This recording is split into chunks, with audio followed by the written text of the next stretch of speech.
na-open ko na ang ating tissue ulit, diba? Sabi ko sa inyo, hindi dapat tayo mawawala ng tissue, be, dahil napaka-essential sa ating mga girls. Inopen natin. Kasi hindi talaga dapat tayo mawawala ng tissue, be, kaya dapat kapag nag-sale na yan siya, kailangan umorder ka na ng napakadami. Dahil kapag hindi ka naka-order ng napakadami, be, manghihinayang ka talaga. Kasi nanghihinayang ako. Hindi ko siya na-check out ng naka-sale, be. Nakakainis. So, ayan na nga siya.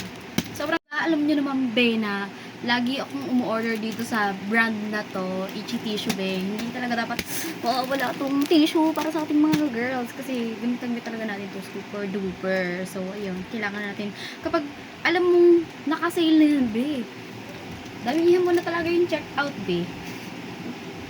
Kasi, so, ayan, order na ako. Siyempre, kailangan ko kaya laban na yan. Palag-palag na. Yun lang. Bye.